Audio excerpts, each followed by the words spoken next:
Amazon Prime Day is changing. This year's sales event is 4 days long, running July 8th through the 11th. And there are new special sales dropping at midnight, so Amazon's out here messing up sleep schedules to sell discounted TVs and vacuums. It's different than the Prime Days of the past, so here's what you need to know to navigate the chaos and make sure a deal you're getting is really a good deal. This is the 10th year of Amazon's July Prime Day sale. It's designed like a Black Friday shopping event, but it's in the summer, and it's called Prime Day because the sale is only for people who have an Amazon Prime membership, which costs about $15 a month.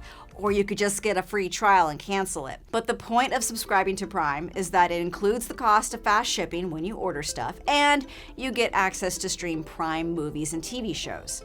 Prime Day is usually 2 days, but now it's 4 days, and some items have early discounts, so we might as well be calling it Prime Week. But the biggest markdowns are going to be on the main Prime days, July 8th through 11th. Now, every day at midnight Pacific Standard Time, a batch of themed deals are going to drop. They're called Today's Big Deals. They're going to be from known brands, some including Samsung, Kiehl's, or Levi's, so it's not just tech stuff. And some sales are set for limited times or while supplies last. Midnight is not the only sale drop time. For folks who actually like to sleep during normal human hours, there will be other deals showing up throughout the day.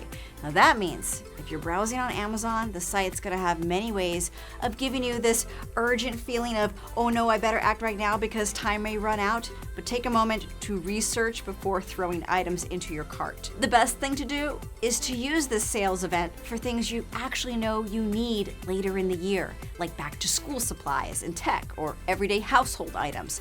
People tend to focus on discounts for large tech items, but I like getting the smaller tech accessories now, like portable chargers for commuting or noise-canceling headphones, which can normally be expensive, but you might find a discount that's worth it. One early deal we saw for Sony headphones included a gift card with purchase. But just because you see a big red discount number next to the price doesn't always mean the sale is extra special for Prime Day. Some items are often discounted from their original prices throughout the year. You gotta do your homework. Do a quick Google search about the product to see if you really got the lowest price. Now, many big retailers, they're also holding sales right now to compete with Amazon. You might find the best sale is not on Amazon, but if you do like that item on Amazon, you're also gonna check the price history. As an example, I'll use this base model Apple iPad. Here, Amazon cut the price by $50, but I'm gonna use a price tracker tool called camel.com. I copy and paste the Amazon product URL in the search bar, and now I see all the past times it was on sale, and it has been discounted by $50 before recently. So it is possible that you could see this sale price again if you choose to wait. But waiting is a risky game to play now if you really need the item. That's because the big twist this year is tariffs. President Donald Trump's import taxes can increase the price of goods this summer. So it's hard to know if these are going to be the best sale prices you'll get all year. Some tariffs that Trump announced in April were on pause until July 9th, which is right in the middle of Prime Day.